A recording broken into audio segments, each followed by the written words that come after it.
நம்முடைய தாய்மொழியை, தமிழ் மொழியை பெண்ணினத்தின் குரலாக ஒலித்துக் கொண்டிருக்கக்கூடிய எங்களின் முன்னத்தியே பர்வீன் சுல்தானா அவர்களுக்கு எங்களுடைய நெஞ்சம் நிறைந்த நன்றிகளையும், இந்த வேலூர் மண் மீண்டும் அழகுற இங்கே வந்து அமர்ந்து எங்களுக்கு சிறப்பு சேர்த்தமைக்கு நன்றி கலந்த வணக்கத்தையும் பாராட்டுகளையும் தெரிவிப்பதில் மகிழ்ச்சி அடைகிறோம். பொதுவா ஆங்கிலத்துல ஐயாவை சொல்லிட்டு போன ஆங்கிலத்துல பேராசிரியர் என்றதால ஹிஸ் ஸ்டோரி என்று இருக்கும். அது ஹிஸ் பிளஸ் ஸ்டோரி, அவர்களால் அவர்களுக்காக ஆண்களால் எழுதப்பட்ட ஸ்டோரி. அதுல ஹர் ஸ்டோரியே கிடையாது, எங்களுக்கான கதையே கிடையாது. ஆனால் அன்பு சகோதரி பர்வீன் சுல்தான் போன்றவர்கள் இங்கே அவர்களுக்கான கதையை, எங்களுக்கான கதையை நாளெங்கும் பேசிக் கொண்டிருக்கிறார்கள் என்பது வரலாறு. எல்லா யூடியூப் சேனல்லையும் திறந்தாலும் 1 லட்சம் லைக்குக்கு மேல போயிட்டே இருக்கு அவங்களுடைய பேச்சாற்றல். வெறும் பேசுவது மட்டுமல்ல, அந்த பேச்சிலிருந்து இருக்கக்கூடிய ஒரு அறச்சீற்றத்தை நாம் இங்கே நம்முடைய சகோதரியிடம் பார்க்க முடியும்.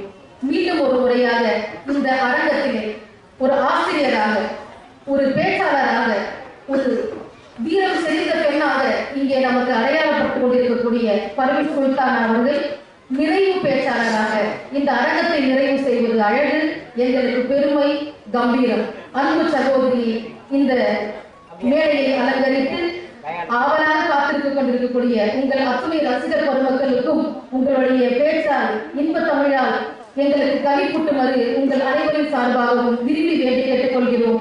வேலூர் மாவட்டத்தின் நிர்வாகத்தின் சார்பாகவும், நம்முடைய மாவட்ட நூலகத்துறையின் சார்பாகவும், வேலூர் புத்தக திருவிழா ஒருங்கிணைப்பு குழு சார்பாகவும், இங்கே அமர்ந்திருக்கக்கூடிய அத்துணை சோதனைகளின் சார்பாகவும் பர்வீன் சுல்தானா அவர்களை வருக வருக என வரவேற்று வாருங்கள், உங்கள் தமிழை சாதிங்கள் என்று கூறி தினம் அமர்கிறேன். நன்றி, வணக்கம்.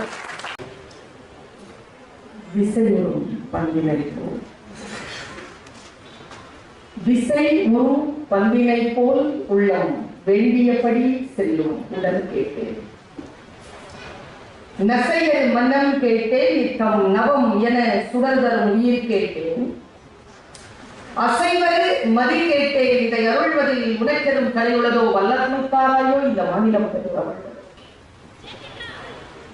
தெளிவுடனே அறிந்திடுதல், தெளிவுடனே அறிந்திடுதல், தெளிவு தர மொழிந்திடுதல், சிந்திப்பார்க்கே கழிவளர உள்ளத்தில் ஆனந்த கனவு பல காட்டல், கண்ணீர் துளி வர உள் உருக்குதல், இவையாவும் நீரும் தொழிலோ எனும் மகாகவி சுப்பிரமணிய பாரதியின் கல்வி கடவுளுக்கான வணக்கத்தை முன்வைத்து கணியத்திற்கும் போர்த்துவதற்கும் உரிய கவிமாமணி ஐயா பெருந்தகை எங்களுக்கெல்லாம் வார்த்தைக்கும் வாழ்க்கைக்கும் இடையில் வித்தியாசமில்லாமல் வாழ வேண்டும் என்பதனை தான் வாழ்வதன் மூலமாக எடுத்து காட்டிக் கொண்டிருக்கும் பேராசிரியர் திமு அப்துல் காதர் அவர்களே, மேடையில் வீட்டிருக்கக்கூடிய சான்றோர் பெருமக்களே, சபையில் திரளாக கூடியிருக்கக்கூடிய தமிழ் உறவுகளே, உங்கள் அத்துணை பேரையும் இந்த நல்ல நேரத்தில் வணங்கி மகிழ்கிறேன். எப்பொழுதும் ஒரு கூட்டத்தில் பேச போகின்ற பொழுது ஒரு வாக்குமூலத்தை சொல்லிவிட்டு என் பேச்சை தொடங்குவது என் வழக்கம். அதையே இந்த வேலூர் புத்தக திருவிழாவிலும் சொல்லிவிட்டு என்னுடைய சிந்தனைகளை உங்களுக்கு முன்னால் வைக்கலாம் என்று நினைக்கிறேன். யாருடைய உதடுகளில் ஒளிந்து கொண்டிருக்கக்கூடிய சொல் நம் வாழ்க்கையை மாற்றும் என்று நமக்கு தெரியாது. அது எந்த புத்தகத்திற்குள் ஒளிந்து கொண்டிருக்கிறது என்று கூட நமக்கு தெரியாது. எவ்வளவு சீக்கிரமாக அந்த சொல் நம்மை வந்து சேர்கிறதோ வாழ்க்கையில் அவ்வளவு சீக்கிரமாக மாற்றம் நிகழ வேண்டும். என்னுடைய பேராசை என்ன தெரியுமா? 12 காலமாக நீங்கள் தேடிக்கொண்டிருக்கக்கூடிய அந்த சொல் இந்த சிறிய உதடுகளில் இருந்து இப்பொழுது உதிர்ந்து விட வேண்டும் என்பதுதான். ஆனால் இதில் கொஞ்சம் எச்சரிக்கையாக நாம் இருக்க வேண்டும். ஏனென்றால் நம் வாழ்க்கையை புரட்டி போடுகின்ற பிரமாதமான அந்த காத்திருக்கும் சொல் நமக்கு முன்னால் தான் சுற்றிக் கொண்டிருக்கிறது. கொஞ்சம் கவனம் சிதறுகின்ற காரணத்தினால் கடந்து போயிடும். மறுபடியும் பேராக 30-40 வருஷம். அதனால் காலத்தை பயிர் செய்து கொள்ள வேண்டும் என்கின்ற அந்த ஒரு வேட்கையை மட்டும் வேலூர் மண்ணில் முன்வைத்து வைய தலைமை கொள் என்கின்ற தலைப்பில் உங்கள் மத்தியில் சிறிது நேரம் சிந்திக்கலாம் என்று நினைக்கிறேன். தலைமை ஏற்பது என்பது எல்லோருக்கும் பிடித்தமான ஒன்று. அதிகாரத்தை கையில் வைப்பது, நாம் சொல்லுவது போல் இந்த உலகம் நடக்க வேண்டும் என்று நினைப்பது என்பது எல்லோருடைய அறிவு புலத்திலும் மிளரக்கூடிய ஒரு செய்திதான், ஒரு சிந்தனை தான்.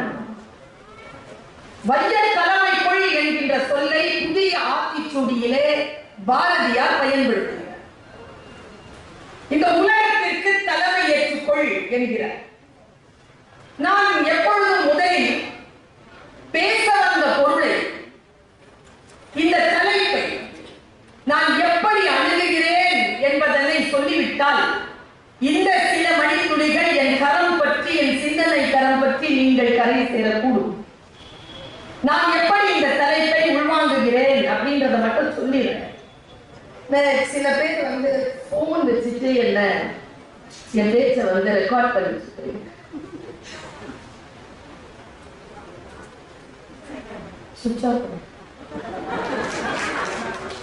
ஏன் தெரியுமா? 1/2 மணி நேரத்துல யூடியூப்ல வந்துடும். இதுவரைக்கும் என்ன எதுல பார்த்துருக்கீங்க? இதுல தானே பார்த்துருக்கீங்க. இன்னைக்கு இதுலயே பார்க்கணுமா? நேரில் வந்துருக்கேன்.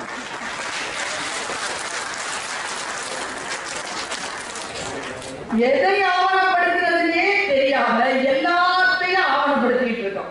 அதனால ஆவணப்படுத்தப்பட வேண்டியது எல்லாம் ஆவணப்படுத்தப்படாமல் கடந்து கொள்வது. கவனித்துக் கொள்ளுங்கள். நான் பேசக்கூடிய இந்த வினாடிகளில், இந்த நிமிடங்களில் எல்லா சொற்களும் உங்களுக்கானதாக இல்லாமல் இருக்கலாம். ஆனால் ஏதோ ஒரு சொல் மறைந்திருக்கும். அந்த சொல் வரைக்கும் நீங்கள் வந்து சேர வேண்டும் என்றால் விழிப்புணர்வோடு எல்லா பேச்சையும் கெடுத்தான் ஆகும். வைய தலைமை கொள் என்கின்ற வார்த்தையை நான் எப்படி உள்வாங்குகிறேன்? ஐயா எப்பொழுதுமே சொல் விளையாட்டில் சூரர் அப்துல் கலாம் பேசிட்டு போனார்ல, இப்படி காட்டுறேன்னா உட்கார்ந்து இருந்த இடத்த காட்டுறேன்னு அர்த்தம். சொல் விளையாட்டில் சூரர். வைய தலைமை கொள் என்கின்ற வார்த்தையை வைதல் எல்லாரும் எடுத்துக்கொண்டார். நான் அதை பெயர் சொல்லாக எடுத்துக்கொள்கிறேன். அவர் சொன்னது வினை சொல், நான் சொல்வது பெயர் சொல். உலகத்தை தலைமை ஏற்க வா. உலகத்தை எப்படி தலைமை ஏற்க முடியும்? 800 கோடி மக்கள் வாழக்கூடிய பூமி, 1200 ஸ்கொயர் ஃபீட் வாங்குறதுக்கு 60 வருஷம் ஆயிடும். அதுவும் சொந்தமான நிலம். இந்த பக்கத்துல சோறு, அது அடுத்த வீட்டு சோறு. இந்த பக்கத்துல அடுத்த வீட்டு சோறு. இது எவனுடைய கரையோ, இது யாருடைய கூரையோ. காத்தடைச்சு இருக்கிறான். அது வாங்குறதுக்கு 50 வருஷம் ஆயிடும். நான் சொல்லுவது இடம் பற்றிய குறிப்பல்ல. வைய தலைமை கொள்ளுதல்னா என்னது? ஒண்ணும் இல்லை. மார்ட்டின் லூதர் கிங் 52 பேச்ச பேசியிருக்கிற I have a dream என்று சொல்லி அவருடைய 52 பேச்சு இந்த தலைப்பில் மட்டும் இருக்கு. அத்தனை பேச்சிலும் வேறு வேறு செய்திகளை சொல்லும் மார்ட்டின் லூதர் கிங் ஒரு குறிப்பிட்ட செய்தியை அடிமைத்தனத்தில் இருக்கக்கூடிய தன் இனத்திற்காக பேசி அந்த அடிமைத்தலையில் இருந்து அவர்கள் விடுபட்டு அதிகாரத்திற்கு வர வேண்டும் என்றால் என்ன செய்ய வேண்டும் என்ற குறிப்பு தந்து கொண்டே இருக்கிறார். அவர் பேசிய பேச்சிற்கான ஆழத்தை அதிகார வர்க்கம் உணர்ந்ததினால் தான் பேசிக் கொண்டிருக்கின்ற பொழுது அரசியல் கொலை செய்யப்பட்டவர் மார்ட்டின் லூதர். அவ்வளவு பயங்கரமான சொல்லது. என்ன சிக்கல் தெரியுமா? புரியணுமே. சொல்வது எல்லாரும் தான் பேசுறாங்க. ஆனால் அந்த சொல் எந்த மூலத்திலிருந்து புறப்பட்டதோ, எந்த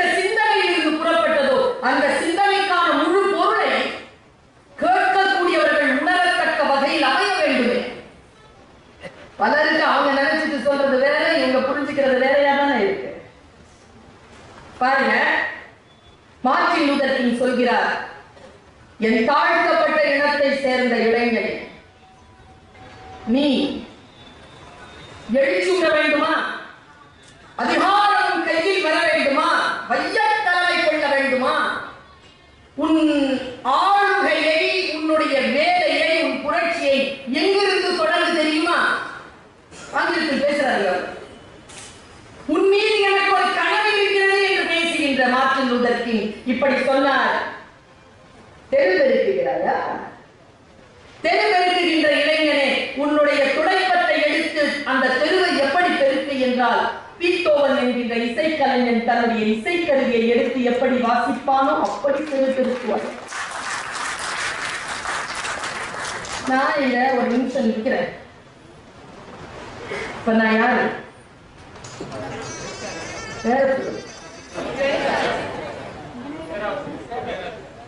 அது அங்க காலேஜ் அவ்வளவுதான். நல்லா பேசுறேன். அமுதா மேடம் 1 லட்சம் பேருக்கு மேல லைக்ஸ் தான் இருக்கிறாரு அப்படின்னு சொல்லியிருக்காங்க. எனக்கு எவ்வளவு சம்பளம் கொடுக்கும்?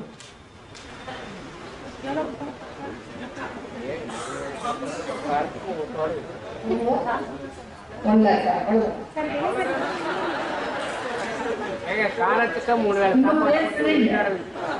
கொடுக்கலாம். நான் ஒண்ணு கேட்கிறேன், 1 கோடி ரூபாய் கொடுக்கலாமா? அப்படி கேட்டேன்னு வச்சுக்கோங்களேன், தாசில்தார் மேடம் அந்த கோடியில போய் நின்று கோடிகள்லாம் கொடுக்க முடியும். நான் யோசிச்சு பார்க்கிறேன், இந்த மண்ணின் மைந்தர் பெரியார்தாசன் சொல்லுவார், உண்மையா ஒருத்தர் வேலையில குதிக்கிறான் அவனுக்கு பேர் டூப்பு, குதிக்கிற மாதிரி ஒருத்தர் நடிக்கிறான் அவனுக்கு பேர் ஹீரோ, குதிக்கிறவனுக்கு 1000 ரூபாய் சம்பளம், நடிக்கிறவனுக்கு 1 கோடி ரூபாய் சம்பளம் கொடுக்குறீங்களே, இந்த நாடு உருப்படுமான்னு என் ஐயா கேட்பேன். இவ்வளவு தூரம் பயணம் பண்ணி என்னுடைய 30 ஆண்டு கால அனுபவங்களை என்னுடைய நாவி கவலத்தில் சுமந்து வந்து என்னுடைய மூளையில் செலுத்தி மூச்சு காற்றை அடக்கிக் கொண்டு இனியும் நான் பெற்றுவிட முடியாத என் வாழ்க்கையின் மணித்துளிகளை இதோ இந்த குரலில் தந்து கொண்டிருக்கக்கூடிய எனக்கு கொடுப்பா கிடையாது. நடிக்கிறவங்க கொடுப்பீங்களா? ஒண்ணு சொல்றேங்க, நான் கோடீஸ்வரி ஆக முடியாது. நான் கோடீஸ்வரி தான். எப்போ தெரியுமா?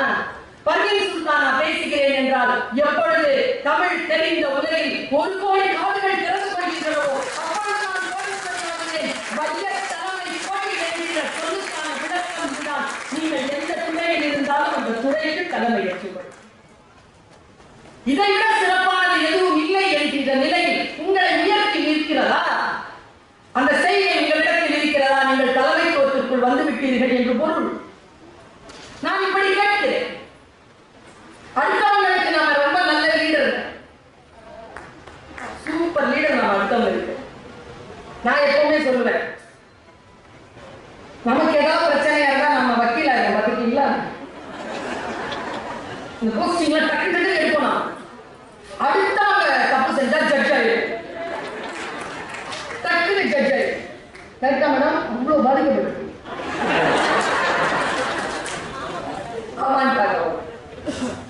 அப்போ அடுத்தவர்களுக்கு தலைமை ஏற்க துடிக்கின்ற நாம் இதோ இந்த சகோதரி இந்த மண்ணில் சில சிந்தனையை விதைத்து போகிறேன். இன்றிலிருந்து உங்களுக்கு நீங்கள் தலைமை ஏற்க தொடங்குங்கள். உங்களுக்கு நல்ல தலைவராக நீங்கள் இருக்கிறீர்களா? உங்களுக்கு நல்ல நண்பராக நீங்கள் இருக்கிறீர்களா? உங்களுக்கு நல்ல ஆண்ட நேயனாக நீங்கள் இருக்கிறீர்களா? நீங்கள் உண்மையிலேயே லீடர் ஆவதற்கு தகுதியுடையவர்களாக இருக்கிறீர்கள். புத்தக வாசிப்பு என்பது சாதாரண விஷயம் இல்லை. என்கிட்ட மீரா மேடம் கேட்டாங்க, மீராபின் காந்தி. ஏன்னா எப்ப பார்த்தாலும் செய்யற வேலையை வச்சுதான் பேரெல்லாம் காணாம போயிடும். அவங்க தாசில்தார், அவங்க பேராசிரியர், உங்க பேச்சாளர், பேர் பேர் வரலாறு முக்கியம் அமைச்சர் அவர்களே அப்படின்னா பேர் முக்கியம், பேரோடு சொல்லணும். இப்ப அவங்க என்கிட்ட கேட்டாங்க, நிறைய படிப்பீங்களோ? எனக்கு அதுக்கு பதில் சொல்ல தெரியல. என்ன அளவுன்னு கேட்டேன் அவங்ககிட்ட. நிறையனா எவ்வளவு எவ்வளவு படிக்கிறது? இப்படியா? இவ்வளவா? வாசிக்கின்ற வாழ்க்கை இருக்கு இல்லையா, வாசிக்கின்ற வாழ்க்கை யாருக்கெல்லாம் இருக்கிறதோ அவர்கள் ஆழ் மனதிற்குள் தலைமை பண்பு கொண்டவர்களாக திகழ்கிறார்கள். வாசிப்பு கூட வேண்டும் என்பதற்காகத்தான் இத்தகைய விழாக்கள். நான் சொல்றேன், புத்தகம் என்ன செய்யும்? நிறைய அறைகளில் நிறைய புத்தகங்கள் காத்திருக்கு, மௌனமா காத்திருக்கு. அதுக்கு மட்டும் வேல்யூ வச்சுட்டோம்னா என்ன ஆகும்? சத்தம் வச்சுட்டோங்க, இப்படி ஒவ்வொரு புத்தகமும் சத்தமா பேசிட்டு இருக்குன்னு வச்சுக்கோங்க, என்ன ஆகும்? இவ்வளவு சிந்தனைகள், புத்தகங்கள் தனக்குள் எத்தனை விஷயங்களை அடக்கி வைக்கிறது. பைய தலைமை கொள்ள வேண்டுமா? புத்தகங்களை வாசியுங்கள். நான் இப்பொழுது கூட ஒரு புத்தக கண்காட்சியில் சொல்லிட்டு வந்தேன், படிச்சுக்கோங்க. லீடர்ஷிப் குவாலிட்டி வேணாலும் படிச்சுக்கோங்க. ஏன் படிக்கணும் அப்படிங்கறத நான் சொல்றேன். இப்போ ஒரு துண்டு சீட்டு, அந்த ஹீப்ரூலயோ அரபிலையோ சமஸ்கிருதத்திலேயோ வேதங்கள் இருக்கும் இல்லையா, அந்த மொழியில ஏதோ எழுதி கிடக்குது கீழே. நீங்க அந்த மொழியில் வேதம் படிக்கின்றவர்கள், உங்க காலில் பட்டுச்சு, என்ன பண்ணுவீங்க? எடுத்து கண்ணோத்திட்டீங்களா? பல பேருக்கு வேதம் வாசிக்கக்கூடியவர்களுக்கு வாசிக்க தான் தெரியும், தவிர என்ன வாசிக்கிறோன்றது புரியாது. நம்ம நாட்டில் அந்த ஒரு நிலை இருக்கு. நான் இப்படி கேட்கிறேன், எடுத்து கண்ணை ஊத்திக்கிட்டீங்கன்னு வச்சுக்கோங்க, அது ஒரு குறும்புக்காரன் அந்த மொழியில கெட்ட வார்த்தை எழுதி போட்டிருக்கான். கண்ணை ஒத்திக்கலாமா குப்பையில போடலாமான்னு தெரியணும்னா படிக்க தெரியும். எதையெல்லாம் படிக்க கூடாது என்று தெரிந்து கொள்வதற்காக படிக்க வேண்டும். யாரெல்லாம் எப்படி இருக்கிறார்கள் என்று தெரிந்து கொள்வதற்காக படிக்க வேண்டும். அன்றாடம் நம் தலைமைத்துவத்திற்கான சவால், நாம் எந்த அளவிற்கு தினசரி விஷயங்களை தெரிந்து வைத்திருக்கிறோம் என்பது வேலூர் மக்களுக்கு சொல்ல வேண்டியது. முதல் கலக குரல் இந்தியாவிலேயே எழுப்பப்பட்ட இடம் வேலூர். சாதாரணமான மண் இல்லை. இந்த கலக குரலினுடைய அடியாழத்தில் இருக்கக்கூடிய வெடுகு விடிகுண்டு கந்தக நிலம், சாதாரண நிலம் இல்லை. இந்த தொண்டை மண்டலம் இவர்களுக்கு விழிப்புணர்வு கொண்டு வந்து கொடுப்பதற்கா எந்த வார்த்தைகளை இந்த புத்தகங்களில் இந்த தலைமுறை எடுத்துக்கொள்ள வேண்டும். நேற்று சும்மா படிச்சுக்கிட்டே இருந்தேன், ஒரு குறிப்பு வந்தது என் மனதிலே. பல விஷயங்களை வெளிச்சமாக்கிய குறிப்பு நான் உங்களுக்கு கடத்திட்டு போறேன். நம்மில் பல பேருக்கு கடந்த காலம் இருக்குல்ல, அது ரொம்ப சுமையா இருக்கு. இந்த காயங்கள் ரொம்ப சுமையா இருக்கு. எது நடந்தாலும் கடந்த காலத்திற்கான சுமைகளோடையே இருக்கு. அதுவே நம்ம குழப்பிட்டு இருக்கு. ஒருத்தன், ஒரு எழுத்தாளன், ஒரு சிந்தனையாளன் எப்படி அந்த முடிச்சை அவிழ்த்து கொடுக்குறான் பாருங்க. கார் ஓட்டுறீங்க, ஃப்ரண்ட்ல ஒரு கண்ணாடி இருக்கு, அது முன்னால என்ன வருதுன்னு உங்களுக்கு சொல்லும். சைடு மிரர் இருக்கு. சைடு மிரர் இருக்கு, பின்னால என்ன இருக்குன்றது தெரிஞ்சுக்கிறதுக்கு. சைடு மிரரையே பார்த்துட்டு ஓட்டினா எப்படி இருக்கும்? என்ன ஆகும்? என்ன ஆகும்? ஆக்சிடென்ட் ஆயிடும். முன்னால இருக்கிறதுக்கு தான் பெரிய கண்ணாடி, பின்னால இருக்கிறதுக்கு சின்ன ரெஃபரன்ஸ் தான். கொஞ்சம் அதை பார்த்துக்கிட்டா போதும், வந்துகிட்டு ஜாகிரதையா போகும். அவ்வளவுதான் கடந்த காலம். நிகழ்காலம் தான் முக்கியம். முன்னாள் நீதிபதிகள் பார்த்துக் கொண்டே இவ்வளவு பெரிய விஷயங்கள். ஆறாத ரணங்களால், ஆபாசமான எண்ணங்களால் நிரம்பி வழிகின்ற பொழுது தலைமை குணம் எப்படி வரும்? பெண்கள் நீங்கள் அத்தனை பேருக்கும் சொல்கிறேன், ஆண்கள் அத்தனை பேருக்கும் சொல்கிறேன். வீட்டிலோ அலுவலகத்திலோ நீங்க லீடர்ஷிப்ல இருக்கிறீங்க, நான் ஒரு தப்பு நடக்குதுன்னா எவன் தப்பு செஞ்சான்னு பாத்தீங்கன்னா நீங்க முதலாளி. தப்பு எங்க நடந்துச்சுன்னு பாத்தீங்கன்னா நீங்க தலைவர். தப்பு எங்க நடந்ததுன்னு பாருங்க. தலைமை ஏற்கக்கூடிய குணம் அது. ரொம்ப சிறப்பா இன்னொரு வார்த்தை சொல்லவா? சிறந்த லீடர் யார் தெரியுமா? நான் அறிந்த சிறந்த லீடர் யாருன்னா, எல்லோரையும் விட சிறப்பானவர் இல்லை, தன்னை விட சிறப்பானவர்களை இருக்கா நமக்கு? அந்த லீடர்ஷிப் வந்துருச்சுன்னா பைய தலைமை கொள்ள தொடங்கி இருக்கிறோம் அர்த்தம். நான் இப்படி கேட்கிறேன், புத்தகங்களை பற்றி நீங்கள் என்ன நினைக்கிறீர்கள் அப்படின்னு கேட்டா எங்கேயோ படிச்சதெல்லாம் ஞாபகம் வரும்ல. புத்தகத்தை பத்தி என்ன நினைக்கிறீங்க? நான் ஒரு முறை மீட்டிங்ல பேசிக்கிட்டே இருக்கும்போது என்கிட்ட ஒரு பெண் எழுதிச்சு கேட்கிறான். சின்ன பெண், ஒரு 13-14 வயது இருக்கும். அது எப்படி ரொம்ப பழைய விஷயங்கள் எல்லாம் அப்படியே கொஞ்சம் கூட குறிப்பே இல்லாம அப்படியே பேசிக்கிட்டே இருக்கீங்க, எப்படி மெமரி? எனக்கு அதுக்கு எப்படி பதில் சொல்றதுன்னு தெரியல.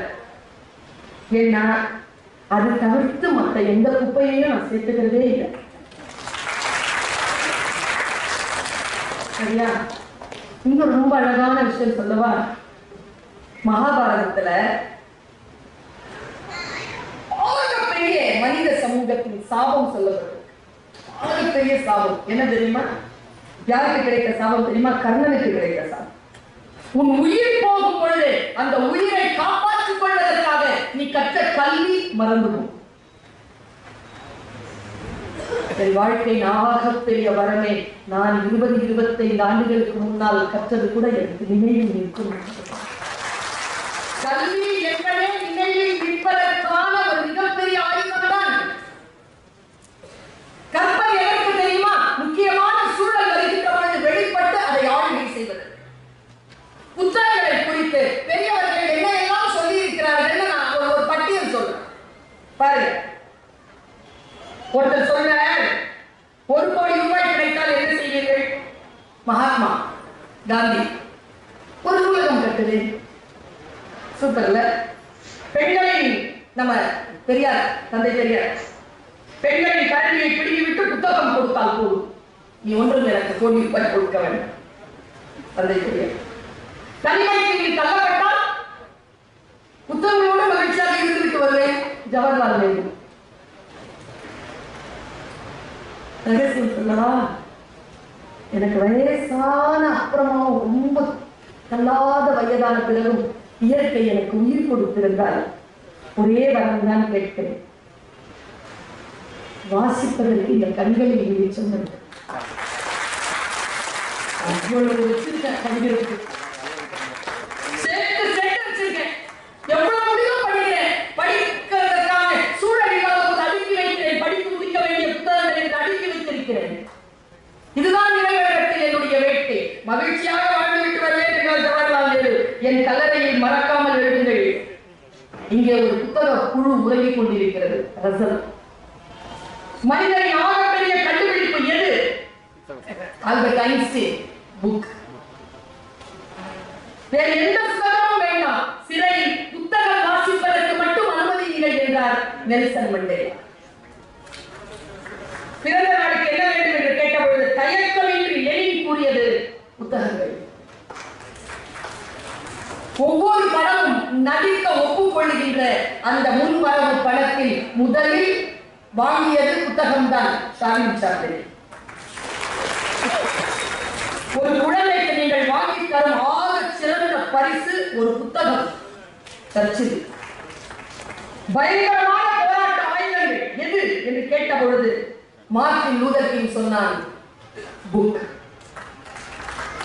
சொல்லுவாங்க, இந்த வெடிகுண்டெல்லாம் போட்டாதான் வெடிக்கும், புக்கெல்லாம் பொருட்ட வெடிச்சுட்டே இருக்கும்.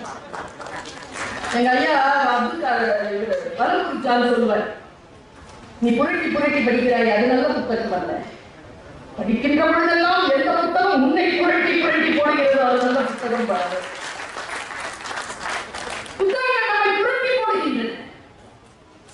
இந்த புத்தகங்களுக்குள்ளாக நாம் நுழைந்து வெளியேறுகின்ற பொழுது ஒரு நூலகத்திற்குள் நுழைந்து வெளியேறுகிறேன். இன்னொரு விஷயம் சொல்லட்டுமா? நீங்கள் வரலாற்று நாயகர்களை சந்திக்க வேண்டும் என்றால் புத்தகங்களை சந்தியுங்கள். நீங்கள் காலத்தை கடந்து பின்பக்கமாக போக வேண்டும் என்றால், கடந்த காலத்திற்கு போக வேண்டும் என்றால் புத்தகத்தை கையில் எடுத்துக் கொள்ளுங்கள். இது எல்லாம் பெரியவர்கள் நமக்கு தருகின்ற புத்தகங்களின் மீதான கருத்துகள். புத்தகங்கள் வாசிக்கிறது ஒரு முறை இருக்கட்டும், காசு கொடுத்து வாங்குங்க. 3 பேருக்கு மட்டும் நன்றி. புக் வாங்குறது ஒரு டெக்னிக் இல்லை. சும்மா உள்ளாங்க பிடிக்குன்னு வாங்கிடக்கூடாது. 10 நாள் போடுறாங்கல்ல, ஃபர்ஸ்ட் டே வாங்க இலவசம் தானேங்க என்ட்ரி. ஃபர்ஸ்ட் டே வந்து ஒரு சுத்திட்டு போயிடுங்க, என்னென்ன இருக்குன்றத பார்த்துட்டு போயிடுங்க. அடுத்த நாளும் வாங்க, கண்ணில் படாம தப்பிச்ச புத்தகங்கள் லிஸ்ட் இருக்கும், அதையும் பாருங்க. ஃப்ரெண்ட்ல மட்டும் 10 அறைகளை மட்டும் பார்க்காதீங்க, உள்ள நுழைஞ்சு கடைசி அறை வரைக்கும் போங்க, புத்தக கடை வரைக்கும் போங்க. போயிட்டு ரவுண்ட் அடிச்சுட்டு கையில ப்ராஸ்பெக்டர் வச்சுட்டு 4ஆம் நாள் 5ஆம் நாள் யோசிச்சு டிக் பண்ணி அவங்ககிட்ட சொல்லிட்டு வாங்க, எனக்கு இந்த புக் வேணும் எடுத்து வைங்கன்னு. அப்புறம் உங்க பர்ஸை பார்த்துக்கோங்க, எவ்வளவு ரூபாய் இருக்குன்னு கணக்கு பண்ணி புக் வாங்க. ஒரு நகை வாங்குறதுக்கு என்ன பண்றீங்க? ஒரு சேவை வாங்குறதுக்கு நீங்க பண்ற அநியாயம். ஒருத்தர் கேட்டாரு என்கிட்ட, என்னங்க அப்படி மேட்சிங் அப்படி புக் வாங்குறது இல்ல புடவை வாங்குறது. என்ன பார்டரும் வாழ்க்கை தான் மேட்சிங் தான் அமைய மாட்டேங்குது. பல பேர்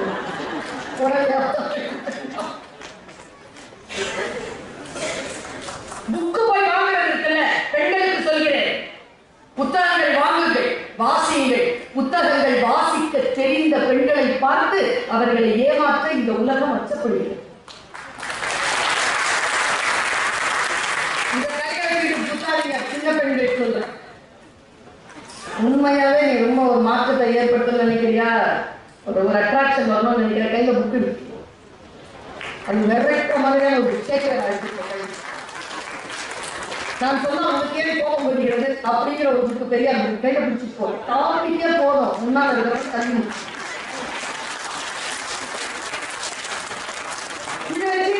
கிட்ட வருவாங்க. இந்த ஆபத்து அதுதான் காவல். தலைமை குணம் ஏற்றுக்கொள்வதற்கு முன்னால் நமக்கு நாமே சில விஷயங்களை நன்றாக பார்க்க வேண்டும் என்பதற்காக நான் சொல்லுகிறேன். தலைமை குணம் என்பது மற்றவர்களுக்கு வழிகாட்டுகின்ற, நமக்கு நாமே வழிகாட்டிக் கொள்ளுகின்ற மாபெரும் வித்தை. அந்த மாபெரும் வித்தை தெரிய வேண்டும் என்றால் அன்றாட நாம் கற்க வேண்டும். அன்றாடம் கற்றுக்கொள்வது எப்படி? இப்போ இவ்வளவு வைத்தாலும் கத்திட்டு இருக்கிறேன், மேடையில எழுந்துச்சு போட்டோவுக்கு மட்டும் வந்து போஸ்ட் கொடுத்தாலும் ஒரு அம்மா பேச்சு கேட்கவே வரல, அங்க நின்று பேசிக்கிறேன். நான் சொன்னது கூட உங்களுக்கு தெரியும், டிவியில பார்த்து தெரிஞ்சுக்கணும். நம்மளதான் என்ன நோக்கத்திற்காக வந்தோம், அந்த நோக்கத்தை நான் விழுப்புரம்ல பேசுறேன் ஒரு பேச்சு, சில பேருக்கு வலிச்சிருக்கலாம். ஆசிரியர் இல்லையா, அம்மா இல்லையா, படிக்க தான் சொல்லுவோம். ஆனா கடைசியா திரும்பி பார்க்கும்போது இனிக்க வாழ்க்கை இருக்கும். அதற்காக வலிக்க சொல்லுது. ஒரு குரல் இருக்கா?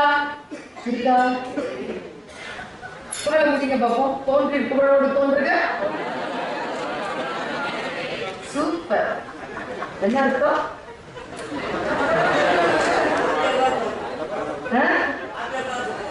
பாத்தியார் தான் சொல்லுவாங்க, நீ சொல்லு.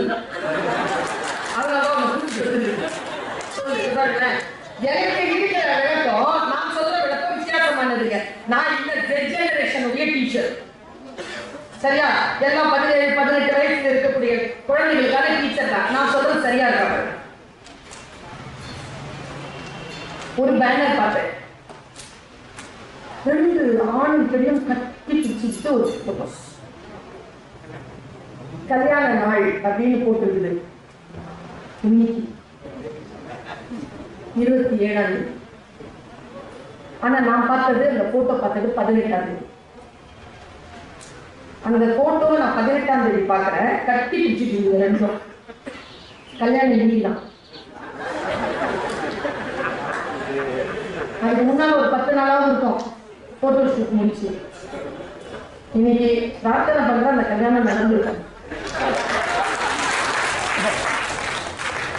நான் உனக்கு கேட்கிறேன், தோன்றி பண்ணுவாங்க போதுங்க நமக்கு. நீங்க முஸ்லிம்கள் குர்ஆன் படிச்சுக்கோங்க, கிறிஸ்துவர்கள் பைபிள் படிச்சுக்கோங்க, இந்துக்கள் பகவத்கீதை மற்ற உபனிஷத்துகள் புராணங்களை படித்துக் கொள்ளுங்கள்.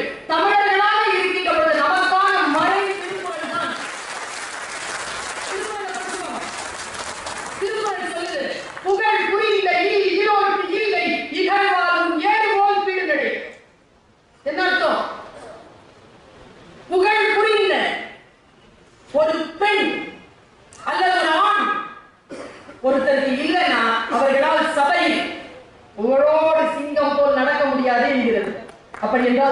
திருமணம் செய்து கொள்வது புகழ்.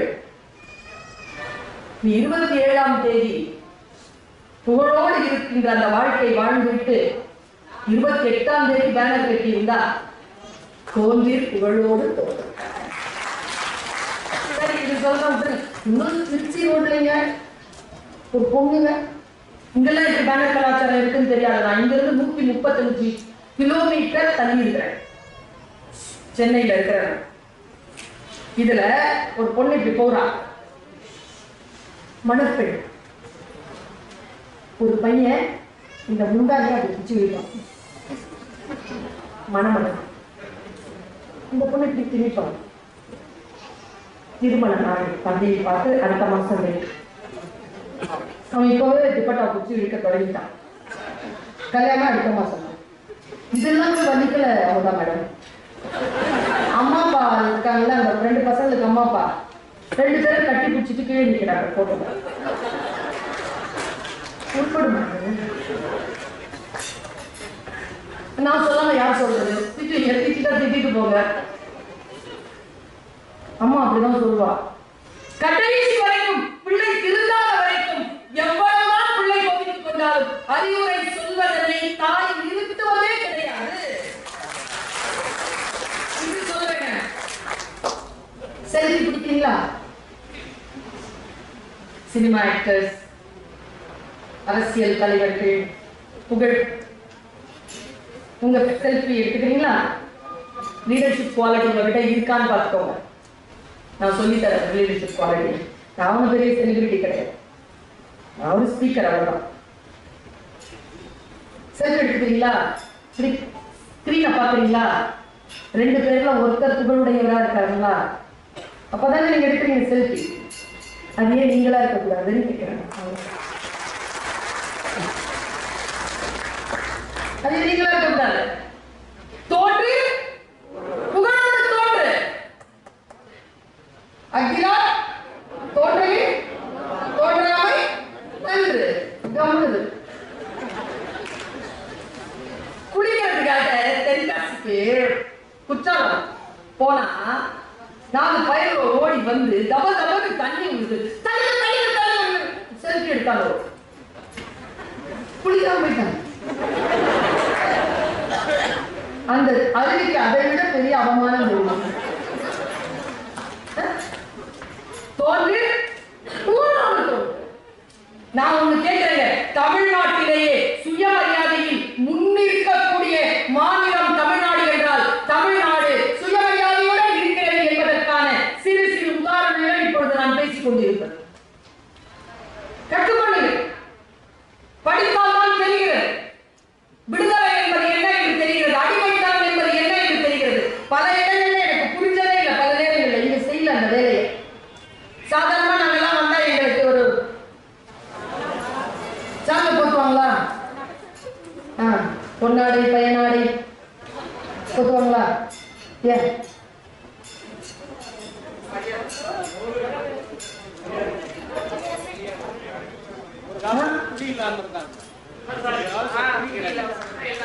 நமக்கு ஒரு காலத்துல நமக்கு மேலாடை இல்லை.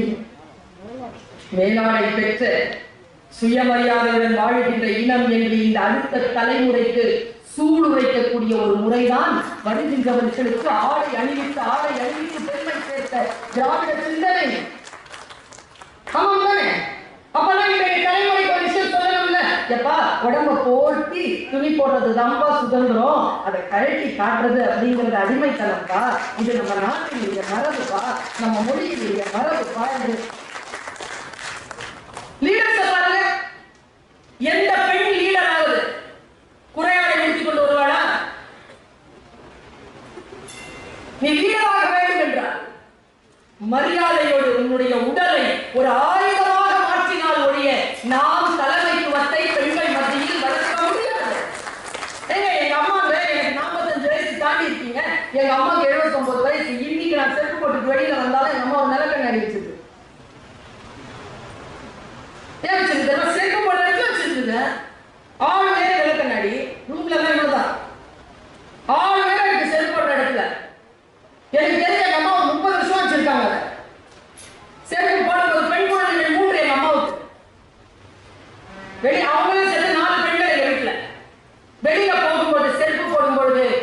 நீ உலகத்திற்கு இப்படித்தான் தெரிகிறாய் என்பதனை முதலில் நீ பார்த்து கொண்டு கூறப்படுவது அடிப்படை. சில வெளிச்சங்கள் நமக்குள் வராமல் நாம் அடுத்தவர்கள் பத்தி எல்லாம் பேசிக்க முடியாது. நான் இன்னொரு மீட்டிங்ல கூட நான் சொன்னேன், என்ன ஆர்குமெண்ட் அது 16 13 ஒரு பையன் என்கிட்ட கேட்கிறான், ஏன் படிக்கணும் பதில் சொல்றது, ஏன் படிக்கணும் கேட்கிறான். அவனுக்கு வயசு 13 14. நான் எப்படி சொல்ல தெரியுமா பதில்? நீ ஏன் தெரியுமா குழந்தை கேட்கிற இந்த கேள்விய? உன் முன்னோர்களுக்கு தொடர்ந்து கல்வி மறுக்கப்பட்டு இருந்திருக்கிறது, அதனால் தான் உனக்கு இந்த கேள்வி வந்திருக்கிறது. இல்லை என்றால் இந்த கேள்வி உனக்கு வந்திருக்காது. மறுக்கப்பட்ட சமூகத்திலிருந்து வந்தீங்க. புரட்சியான எண்ணங்கள், லீடர்ஷிப் குவாலிட்டி வளரணும்னா ஆர்குமெண்ட் இருக்கக்கூடாது. விஷயங்களை புரிஞ்சுக்கிட்டு அப்புறமா ஆர்கியூ பண்ணுங்க. எனக்கு தெரிஞ்சு சின்ன குழந்தைங்க நிறைய பேர் வந்திருக்கீங்க, அவங்களுக்கானது இதுதான், பெரியவங்களுக்கு இல்லை. இருந்தாலும் பெரியவங்களுக்கானது கூட நினைச்சுக்கோங்க. ஒரு ஊர்ல ஒரு காட்டுல ஒரு கழுதை இருந்துச்சான். கழுதை டாங்கி. அந்த கழுதைக்கு வயிறு நிறைஞ்சிருச்சு. சில கழுதைகளுக்கு வயிறு நிறைஞ்சா திமிரு வந்துடும். அதுக்கும் திமிரு வந்துச்சு. திமிரோட நடந்துச்சு. பசிச்சு ஒரு புலி உட்காந்துருந்துச்சு. புலியை பார்த்து ஒன்னும் சாப்பிடல போல இருக்கு. ஆமா, நான் வயிறு ஃபுல்லா சாப்பிட்டேன், எனக்கு தெரியும். நான் புல்லு சாப்பிட்டேன், நீ புல்லு சாப்பிட மாட்டேன் எனக்கு தெரியும். இருந்தாலும் சொல்றேன், புல்லு சாப்பிட்டேன். பல்ல கடிச்சுக்கிட்டே புலி சொல்லிச்சு, நான் புல்லு சாப்பிட மாட்டேன், ஆனா புல்லு சாப்பிடறவங்களை சாப்பிடவும் புலி மரியாதை. தன்னை இன்சல்ட் பண்ணிருச்சா புலி அப்படின்னு நினைக்குது கழுதை. எப்படியாவது புலி ஏதாவது சிக்கல்ல மாட்டணும். இல்ல ஒரு டவுட் கேட்கிறேன், பசி வந்தா பத்தம் பறந்து போயிருமாமே, உனக்கு சரியா நாலேஜ் இருக்கான்னு கேட்கிறேன். இப்ப நான் சாப்பிட்டேன் புல்லு, அது என்ன கலர் இருந்துச்சு? புலியில போயிரு இல்ல சொல்லு, போயிருவேன் என்ன ஒரே வார்த்தை தானே சொல்லு. சரி போ, கிரீன். சாப்பிட்டது நான், நீ எப்படி கலர் சொல்ல? ப்ளூ. ஏய் இங்க பாரு, நான் புல்லு சாப்பிட மாட்டேன், ஆனா அது கிரீன் எனக்கு தெரியும். நான் சாப்பிட்டா நான் சொல்றேன் ப்ளூ. ரெண்டு பேருக்கும் ஆர்குமெண்ட் முத்திருச்சுங்க. சண்டையுடைய உச்சத்துல மற்ற மிருகங்கள் எல்லாம் கூட்டிட்டு போய் சிங்கத்திட்ட நிறுத்திட்டாங்க. இப்போ நம்ம எல்லாருமே இந்த புலியா கழுதையா சிங்கமானு தெரிஞ்சுக்கணும். நான் யாருமே எனக்கு தெரிஞ்சு போச்சு, நீங்க யாரும் தெரிஞ்சுக்கோங்க. சிங்கத்திட்ட போச்சா? சிங்கம் என்னடா பிரச்சனை சார்? நான் சாப்பிட்ட புல்லுக்கு இவன் கலர் சொல்றான் சார். என்னப்பா கலர் சொன்ன? ஏன் தலை புல்லு கிரீன் தானே கலர், பசியோட இருக்கு கலர், புல்லு கலர். பிறந்ததுல சாப்பிட்றேன், நான் சொல்றேன் ப்ளூ. எங்கடா சாப்பிட்ட? கழுதை கேட்குது சிங்கம், எங்க சாப்பிட்ட? உன் ராஜ்யத்துல தான் சாப்பிட்டேன். எந்த கலரா சாப்பிட்ட? கிரீன். எனக்கு தெரியும் சார், இந்த புலி மாதிரியே நீங்க புல்லு சாப்பிட மாட்டீங்க, ஆனா கலர் சரியா சொன்னீங்க நம்பிதான் சார் நீதிமன்றத்துக்கு வந்திருக்கிறேன். எது? கழுதை. சிங்கம் கிடைச்சா சாப்பிட்டியாடா? சாப்பிட்டேன். எப்போ தெரியுப்பா சாப்பிட்ற? பிறந்ததுல இருந்து சாப்பிட்ற. என்ன கலர்ப்பா சாப்பிட்ற? ப்ளூ தான் சாப்பிட்ற. ப்ளூன்றது நீ நம்புறியாப்பா? நம்புறேன். கிரீன் இல்லையா? இல்ல. சரி போ, ப்ளூ தான் போ. சார் என்கிட்ட போராடிட்டே இருக்கு சார், இதுக்கு ஏதாவது தீர்ப்பு சொல்லுங்க சார், அப்பதான் போவேன். ஏய் இவன் கூட பேசுறல நீ 5 மாசம் பேசக்கூடாது. சைலன்ஸ். எட்டி உடச்சிட்டு ஓடிடுச்சு கழுதை. புலி கேட்குதுங்க சிங்கத்துக்கிட்ட. அது போய் சொல்லிச்சு, நீ ராஜா தானே, செத்து சுண்ணாம்பாய் நிக்கிற, சத்தியத்தை பேசிட்டு என்ன வாயை கூட சொல்லிட்ட, அதுக்கு விடுதலை போன். அது எட்டி வச்சுட்டு போதும் கழுதை. காரணம் சொல்லு. சிங்கம் காரணத்தை சொல்லிச்சு, கேட்கல, வீட்டுல எடுத்துட்டு போங்க. நீ புலி, கணக்கில் மனிதர்கள் சிறப்பாக இருந்தால் உண்மையை தான் சொல்லுகிறார்கள், வீரத்தில் சிறப்பாக இருந்தால் உண்மையை தான் சொல்லுகிறார்கள். நீ மிக அற்புதமான ஒரு மிருகம், கழுத மாதிரியான விலங்கோட ஆர்கியூ பண்ணனல்ல, அதனாலதான் உனக்கு சைலன்ஸ் தண்டனை. அது சொல்லிட்டு சொல்லிச்சீங்க ஒண்ணு, அதான் நமக்கு பாடம். கழுதை எப்பவுமே நான் நம்புறத மாத்திக்கிறது, எவ்வளவு அறிவுரை சொன்னாலும் மாத்திக்கிறது. அறிவுரை சொன்னவங்களுக்கு தண்டனை வாங்கி கொடுக்காம ஓயாது. அதனால don't argue, don't stay tiger, stay like a lion. அவ்வளவுதான். நான் யோசிச்சு பார்க்கிறேன், இந்த விஷயங்கள் எல்லாம் யாருக்கு எப்படி பேசுவது, எப்படி பேசாம பல நேரங்களில் நான் சொற்களால் ஆனவள் என்று சொல்வார்கள். நான் உண்மையில் சத்தியத்திற்கு சாட்சியம் சொல்லுகிறேன். நான் சொற்களால் ஆனவில்லை, இந்த மேடையில் மட்டும்தான் நான் சொற்களால் ஆனவள். இந்த உலகத்திற்கு மட்டும்தான் மேடைகளில் நான் சொற்களால் ஆனவள். எனக்குள் நான் மௌனங்களால் ஆனவள். நான் நிறைய மௌனத்தோடு இருக்கிறேன், நிறைய வாசிக்கிறேன், நிறைய பயணம் செய்கிறேன். யோசித்து பார்த்தால் இது எல்லாம் செய்வதனால் தான் இது கிடைக்கிறது என்பதுதான் அடிப்படையில் உண்மை. எதை செய்வதனால் எது கிடைக்கும்? நான் விருத்தாச்சலத்துல பேசிட்டு இருக்கும் பொழுது தான் திடீர்னு ஒரு விஷயம் ஞாபகம் வந்தது. அதை சொன்னேன். உலகத்துல எவ்வளவு போராடினாலும் எது தெரியுமாங்க வேணும்? நம்ம எல்லாருக்குமே எவ்வளவு போராடினாலும் எது நமக்கு மிக மிக அத்தியாவசியம்னா பெண்களுக்கு சொல்றேன். மார்ச் 8ஆம் தேதிக்கு மகளிர் தினம்ல ஒரு மெட்டீரியல் வச்சிருக்கேன், பெண்களுக்கு சொல்லணும்னு வச்சிருக்கேன். அது வரைக்கும் காத்திருக்கிறீங்களா? கூட சொல்லிடுவோம்.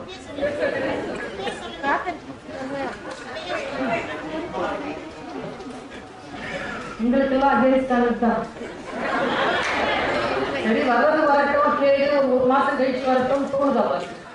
இப்பவே சொல்லு, இப்பவே சொல்லு. எனக்கு என்ன சொல்லிட்டு போறோம்? இங்க பாருங்க, எதை இழந்தாலும்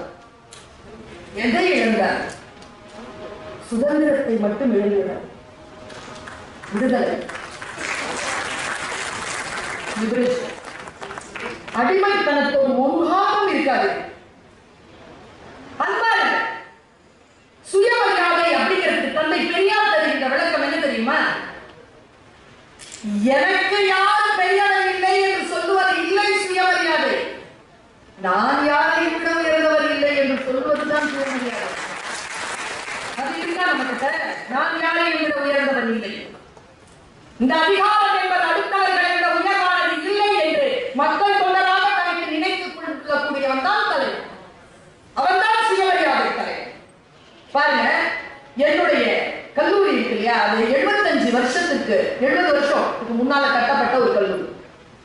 ஜவஹர்லால் நேரு எடுத்து வைக்கிறார். 125 பெண்களை வைத்து தொடங்கப்பட்டது. 5 டீச்சர்ஸ் தான். நான் யோசிச்சு பார்த்தா, அந்த வரலாறு யோசிச்சு பார்த்தா இன்னைக்கு தெரியல. எனக்கு சிஎம்சிக்கு அதே மாதிரி ஒரு வரலாறு, கைலாஷ் கடன் மேடம் வரலாறு, மூரிஸ் கல்லூரிக்கு ஒரு வரலாறு. இதெல்லாம் சாதாரணமா வரல, இந்த கல்வி நிறுவனங்கள் எல்லாம் சாதாரணமா வரல. இன்றைக்கு நாம் இதை பேசக்கூடிய கடப்பாட்டில் இருக்கிறோம் என்பதற்காக சொல்றேன். மியாசில போர்ட் மீட்டிங் 1951, நியூ காலேஜ் தெரியல, படகு போர்ட் மீட்டிங்ல உட்கார்ந்து இருக்கார் ஜஸ்டிஸ் பஷீர் அஹமத் சயீத் ஜட்ஜர். எல்லாரும் அப்படியே ரொம்ப சந்தோஷமா இருக்காங்க. எஸ்டாப்ளிஷ் ஆயிடுச்சு காலேஜ். எழுந்துச்சு சொல்ற பாத்திமா அக்தர் அப்படின்னு அவங்க மிஸ்ஸஸ் போகும்போது ஒரு லேடிஸ் காலேஜ்க்கு ஒரு விண்ணப்பத்தை சொல்லிட்டு வாங்கன்னு சொல்றாங்க. மை ஸ்ட்ரகிள் புக்ல அவர் எழுதுறாரு. 1982ஆம் ஆண்டு அவர் எழுதுறாரு அந்த புக்கை. அந்த புக்ல அவர் இந்த பதிவு செய்யறார். கூட இருக்கிறவங்க சொன்னாங்களா, என்ன வேணும் உனக்கு? இல்ல, லேடிஸ் காலேஜ் முஸ்லீம்களுக்கு. விளையாடுறியா? முஸ்லீம்களுக்கு லேடிஸ் காலேஜ் எங்க? சிச்சிலியா?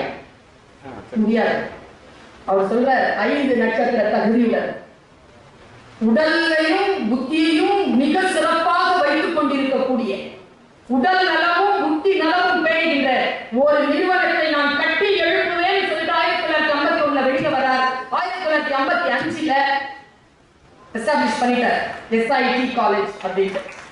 ஜவஹர்லால் நேரு அப்துல் கலாம் ஆசாதும் வந்து கல்லெடுத்து வச்சு தொடங்குறாங்க. அந்த காலேஜ்ல நான் வேலை செய்யறேன். எங்களுக்கு ஒரு தலைவர் வந்து சேர்ந்திருக்கிறார். இப்போ அவர் வந்து கொஞ்சம் பல காலம் ஆச்சு. அவர் யாருன்னா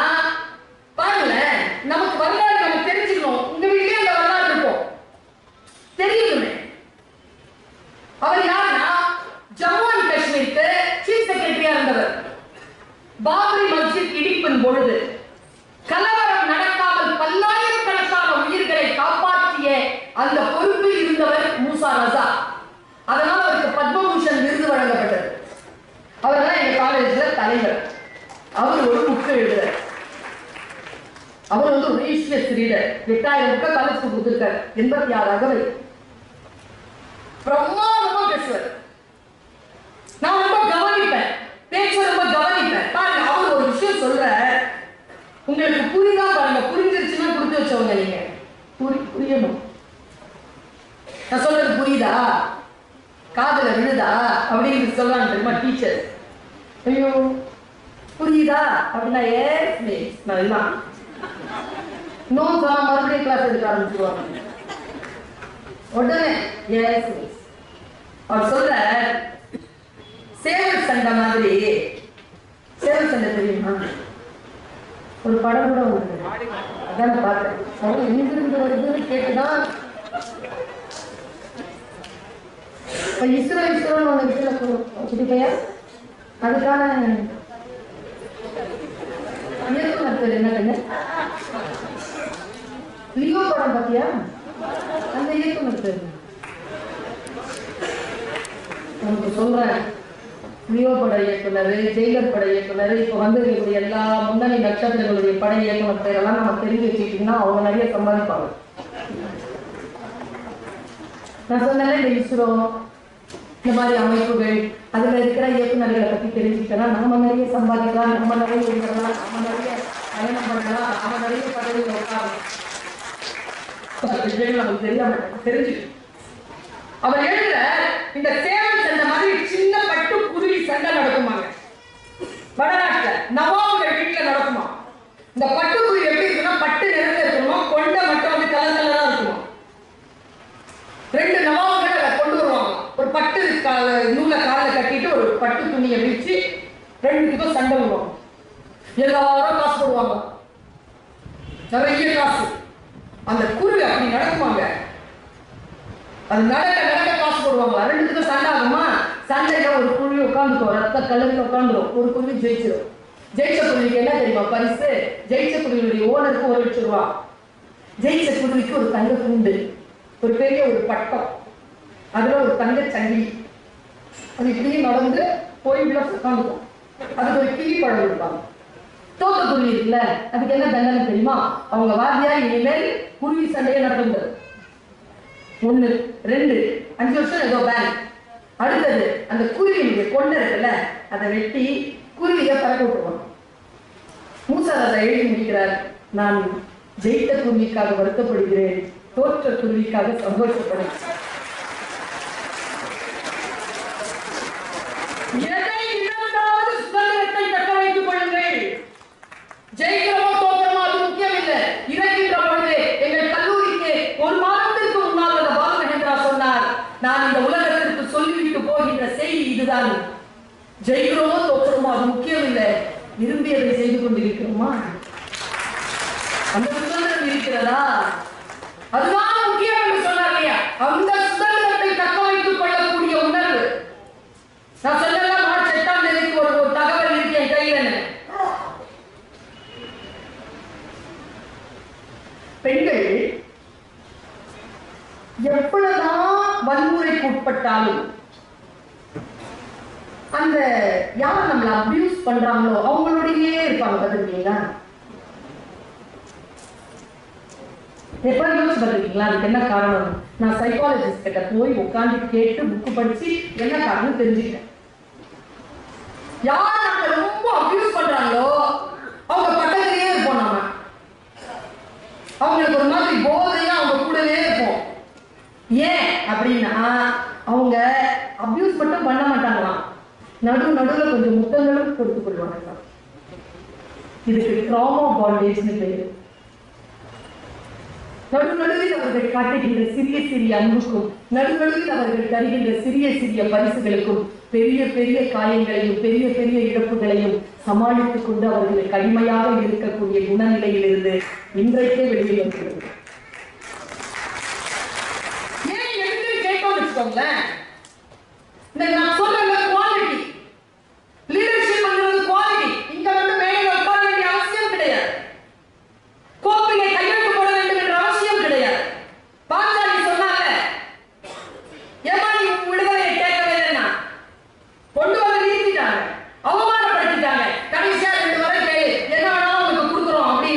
5 புருஷன்மார்களை விடுதலை செய்யுங்க, என்னுடைய தாய்நாட்டை விடுதலை செய்யுங்கன்னு சொன்ன அவர் இந்த திருதராட்சன் கேட்கிறான், உன் விடுதலை மட்டும் நீ கேட்கிறிய தாயே, ஏ நான் அடிமையே இல்லைங்கிறேன், எனக்கு யாரா நீ விடுதலை கொடுக்க? இந்த எண்ணம் தான் எது நடந்தாலும் அது வன்முறையை தவிர என்னுடைய உடன்பாட்டினால் அது நடக்கவில்லை என்று நினைத்துக் கொண்டால் உங்களிடத்தில் லீடர்ஷிப் குவாலிட்டி இருக்கிறது. போராட்ட குணம் இருக்கு. நான் ஒரு போராட்ட குணத்திற்கான ஒரு சாட்சியத்தை சொல்லிட்டு போறேன். 4 நாளுக்கு முன்னால தினத்தந்தி படிச்சுட்டு இருக்கேன். பெண்கள் சொல்றேன், இளைஞர்களுக்கு சொல்றேன், என்ன குவாலிட்டி நம்ம கிட்ட இல்லை தெரியுமா? காலம் காலமாக தந்த கற்பிதங்களை ஏன் கேட்கறது இல்லை.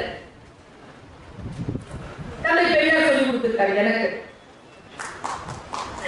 அப்பன் தோண்டிய கிணறு என்பதற்காக உப்பு தண்ணீரை குடிக்காது.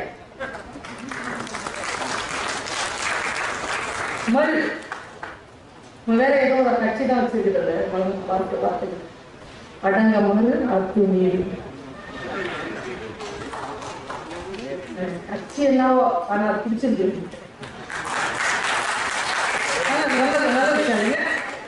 அடங்க மறு நோ. எத்தனை விஷயத்துக்கு நீ நோ சொல்கிறாயோ, எத்தனை அடிமைத்தனங்களுக்கு நீ நோ சொல்கிறாயோ, நாளை உன் சமுதாயம் அதற்கான தனி உண்டு என்பதற்காக 4 நாட்களுக்கு முன்னால் 1988ஆம் ஆண்டு செலினா ஜோன்ஸ் என்கின்ற ஒரு பெண் வழக்கு ஒன்று போடுற உயர்நீதிமன்றத்தில் 2024 பிப்ரவரி மாசத்துல தீர்ப்பு வந்திருக்கு. எத்தனை வருஷம்? 36 வருஷம். 36 years. 3 தலைமுறை. அந்த பெண் 3 தலைமுறை காத்திருக்கிறார். என்ன கேஸ் தெரியுமா? அவ ஒரு நர்ஸ், டிஃபென்ஸ்ல போய் ஜாயின் பண்ணிருக்கா. ஜாயின் பண்ண 3 மாசத்துல கல்யாணம் நடந்திருக்கு. கல்யாண பத்திரிகையை பிரிகேடியர் கிட்ட கொடுத்தா, பத்திரிகையை வாங்கி வச்சுட்டு போயிட்டு வாமான்னு சொன்னவர் பின்னாலேயே டெர்மினேஷன் லெட்டர் அனுப்பிச்சிட்டார். நர்ஸா இருக்கிறவ கல்யாணம் பண்ணிட்டானா ராணுவத்துல இழந்து போட்டா வழக்கு 36 வருஷம் நடந்துச்சு. உயர் நீதிமன்றம் என்ன தீர்ப்பு சொல்லிட்டு தெரியுமா? ஒரு பெண்ணிற்கான வேலைக்கும் அவள் திருமணத்திற்கும் தொடர்பு கிடையாது.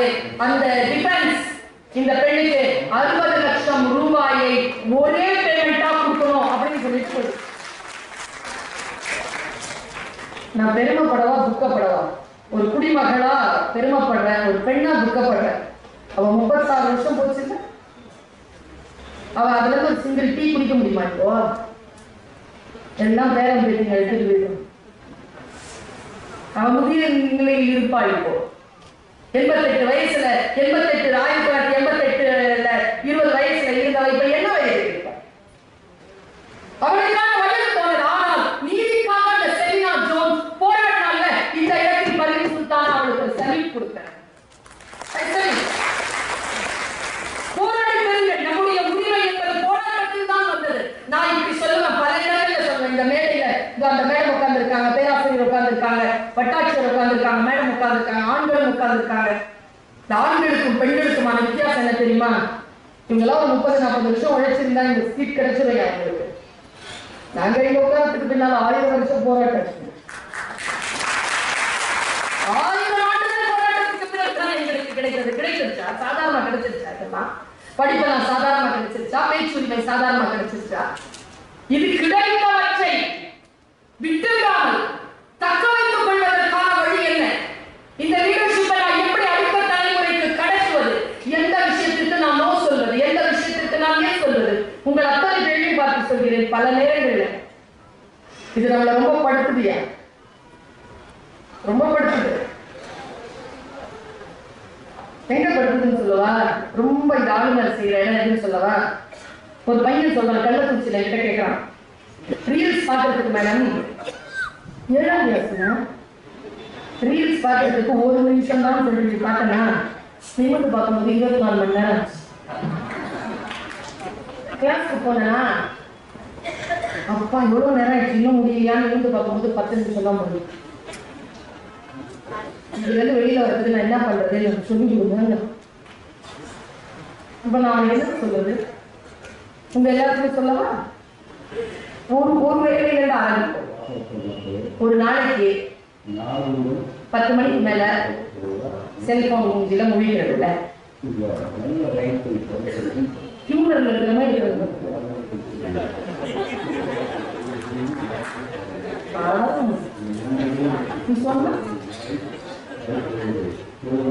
எனக்கு இன்னும் ரொம்ப வருத்தம் என்ன தெரியுமா, இப்ப வந்து ஆம்பளை பொம்பளை சண்டைங்க, பாத்ரூம் போகும்போது கூட இதை எடுத்துட்டு போகணும். பாத்ரூம் தான் பள்ளிக்கு போகும்போது கூட்டு உதவாதுன்னு சொல்லியிருக்காங்களா? சொல்லியிருக்காங்களா? கூட யாரையும் கூட்டு போகிறான்னு சொல்லியிருக்காங்களா? யாராவது நம்ம கூட இருக்கும். ஆனா யார் ஒருத்தர்னாவது நாம தான் பேசுறத தவிர, அதுல நம்ம விதமா நம்ம கிட்ட பேசுனே தவிர, நம்மளை எதிர்த்து ஒன்றும் பேசிடாத ஒரு ஆளை பாத்ரூம்ல கூட்டு போய் உட்காந்து இப்ப சண்டை தொடங்க வைக்கவா? ஏன் ஆம்பளைங்க உடனே வந்து இதை எடுத்துட்டு பாத்ரூம் போறாங்க சொல்லுங்க பாப்போம். ஒருவேளை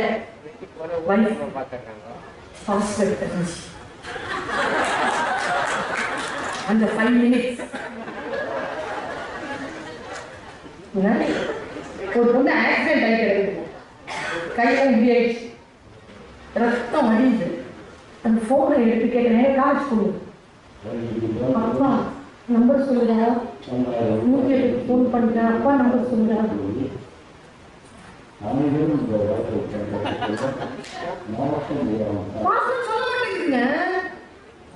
கிட்ட கூப்பிட்டு போட்டுச்சு பாருங்க ஒரு பாஸ்வேர்டு, சூனிய வைக்கிறவங்க வைப்பாங்க தெரியுமா? ஒரு ஸ்டார் போட்டு, ஒரு W போட்டு, ஒரு Z போட்டு, ஒரு T போட்டு, அதுல ஏதோ ஒரு அப்படி கரண்ட் மைண்டிச்சு. அது 2 நிமிஷத்துல மறுபடியும் சுவிட்ச் ஆஃப் ஆச்சு. அடுத்தவங்களுக்கு தெரியாத ரகசியம். பெற்றோர்களே நீங்க குட்டீஸ் கொஞ்சம் தான் இருக்கீங்க, அதனால சொல்ற முதல்ல நம்ம அம்மா அப்பா என்ன செய்வாங்க, நான் வந்து நம்முடைய பையன் செக் பண்ணுவாங்களா, என் அண்ணன் பையன் செக் பண்ணுவாங்க, கொட்டி செக் பண்ணுவாங்க உள்ள ஏதாவது இருக்காது. இன்னைக்கு நான் கொட்டி செக் பண்ணனா என் பையன் ஏதாவது இருக்கான்னு இதெல்லாம் கொட்டி செக் பண்ணுவேன். ஏன்னா எல்லாம் இதுக்குள்ளதான் வச்சிருக்காங்க, எனக்கே தெரியாது பாஸ்வேர்டு. அவங்க வச்சிருக்காங்க க்ளவுட்ல எல்லாம். 9,000 ரூபாய் நான் கட்டணும், உள்ளுக்குள்ள ஃபுல்லா ரகசியங்களை போட்டு வச்சிருக்கான். எங்கே போய் கொண்டிருக்கிறது தலைமுறை? இந்த தலைமுறையிலிருந்து நாம் ஒன்றை காப்பாற்ற வேண்டும் என்றால், மிகப்பெரிய லீடர்ஷிப் வேண்டும் என்றால், இந்த சகோதரி சொல்லிவிட்டு போகிறேன், have digital fasting. ஒரு பொழுது இருக்கீங்க 2 நாட்கள் தானே, ஒரு பொழுது இருக்கீங்கல்ல 40 நாள் ஈஸ்டருக்காக காத்திருந்து 2 நாட்களை வாழ்கிறீர்கள் தானே. ஒவ்வொரு நாளுக்கும் தூங்குவதற்கு முன்னால் 3 மணி நேரம் நான் விரதம் இருப்பேன். அந்த நேரத்தில் நானாக முயற்சி செய்து எந்த ஆப்பையும் பார்க்க மாட்டேன். 2 குட்டி பசங்க சரி மேடம் பேசிட்டு அம்மா இது கூட இல்லைன்னா மன வருத்தத்தோட போவாரா? சரி நான் உங்களுக்கு கொடுக்குற வாக்கு, நான் டிஜிட்டல் பாஸ்டிங்ல இருக்கிறேன்னு சொல்லுது. நான் என்ன பண்ணிருக்கேன்னு சொல்லவா? இப்ப நான் ஒண்ணு சொல்றேன்னு வச்சுக்கோங்களேன், எப்படி பவர் வரும்? நான் ஃபாலோ பண்ணாம பவர் வராது. ஒருத்தர் சொல்றாரு, 10 மணிக்கு என்னுடைய ஸ்கிரீன் டைம் ஆஃப் ஆயிடும்.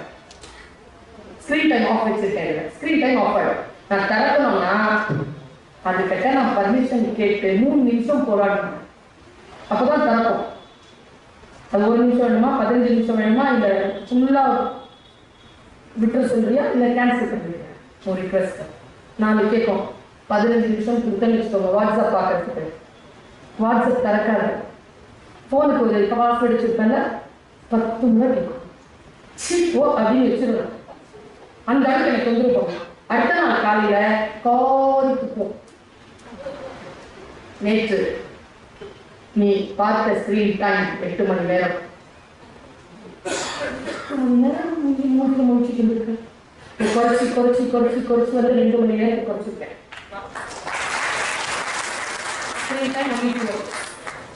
போன் மட்டும் அட்டன் பண்ணிக்கிறேன். மெசேஜ் ஏதாவது வந்துச்சுன்னா வாட்ஸ்அப் பார்த்துக்கிறேன், அதை பின் ஆகும் அப்போ மட்டும் பார்த்துக்கிறேன். குரூப் மெசேஜ் எல்லாம் பார்த்துக்கலாம், மொத்தமா பார்த்துக்கலாம், ஒன்றும் அவசரம். நமக்கு நாமே நான் சொல்றேன், சீதை ஏன் கோட்டை தாண்டினாள்? லக்ஷ்மண போட்டா அதனால தாண்டினா, ராமனே போட்டிருந்தா கூட பசியை வந்தவர்களுக்காக தாண்டிப்பா. ஒருவேளை இது பாதுகாப்பாக்கானது என்று தானே போட்டுக் கொண்டிருந்தால் ஒருபோது தாண்டி இருக்க வாய்ப்பே கிடையாது.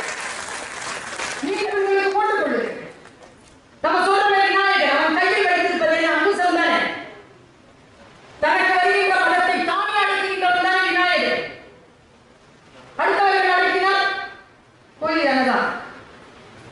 இதை கேட்டுக்கிட்டே இருக்கணும். நாமளே வச்சிருந்தோம்னா நம்ம கிட்ட கேட்பாங்க, நீ எனக்கு சொல்லு அப்படின்னு கேட்பாங்க. நான் லீடராக இருப்பதற்கு என்ன தகுதிகள் எனக்கு வேண்டுமோ அந்த தகுதிகள் எனக்கு வர வேண்டும். பழைய விஷயங்கள் தான், பழைய விஷயம் தான், நினைவுபடுத்துறதுக்காக சொல்லிட்டு போறேன், பழைய விஷயம் தான். ராமகிருஷ்ண பரமஹம்சர் ஒரு வாட்டி உட்கார்ந்து இருக்கும் பொழுது, நான் ரொம்ப மனசால சொல்றேன், காளி பூஜை நடக்குது, லட்டு குடிச்சிட்டு இருக்காங்களாம். ஒருத்தர் வந்து சொல்றாரு, லட்டுக்கு எறும்பெல்லாம் வருது, என்ன பண்றது, கொல்லக்கூடாதுன்னு சொல்லிட்டீங்க, இன்னைக்கு ஏதோ விசேஷமா, என்ன பண்றது குருவே? அமைதியா இருந்தது. எப்படி சொன்னாரா, தொடக்கத்தை எடுத்து எறும்பை தெருக்கிட்டு 2 அடிக்கு சக்கரை போடணும். சரியா? சக்கரை போட்டு உள்ள உட்காந்து குடிச்சிட்டாங்க. எறும்பு சக்கரை சாப்பிட்டு போயிடுச்சு.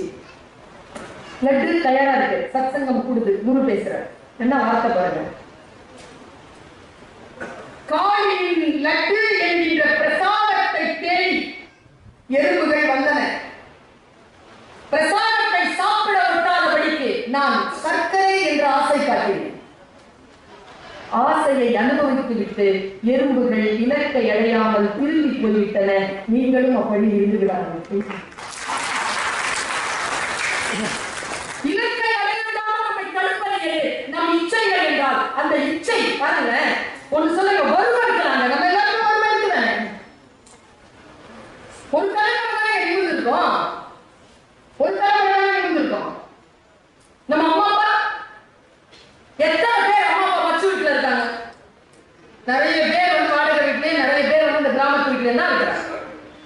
நாம் படிக்கிறதுனால ஏதோ நம்முடைய வீட்டில் நாம் இருக்கிறோம். என்னுடைய அம்மா எல்லாம் இன்றைக்கும் அவர்கள் எங்கிருந்து ஆரம்பித்தார்களோ அங்கதான் இருக்கிறார். சுயமரியாதைக்காரி, அதனால எங்க வீட்டுல எல்லாம் அவங்க வாழறதில்லை. வந்தா வந்து தாய் வீட்டுக்கு தாய் பறவை வந்து பார்த்துட்டு போங்க. நான் இப்படி கேட்கிறேன், எத்தனை பேர் நம்முடைய வாழ்க்கையை சுயமரியாதையோடு வாழ்வதற்காக பல விஷயங்களை நாம் நோ சொல்லி நம்முடைய விஷயங்களை நாம் தக்க வைத்திருக்கிறோம். பணம் பெரிய விஷயம் இல்லைங்க. பணம் வரும், உழைச்சா வரும், படிச்சா வரும். எனக்கு தெரிஞ்சு நிறைய மார்க் வாங்குறத விட நல்லா படிங்க. நிறைய மார்க் வாங்கினா நிறைய சம்பாதிக்கலாம், நல்லா படிச்சா நிறைய சம்பளம் கொடுக்கலாம்.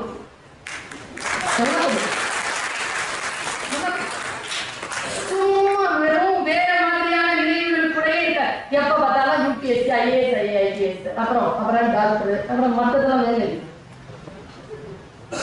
செருப்புங்க. டாட்டா ஆரம்பிச்சாருங்க செருப்பு கம்பெனி, கோடி கோடிங்க. உங்களுக்கு சொல்றதுக்கு என்ன, தோல் கம்பெனிலாம் இருக்கிறது.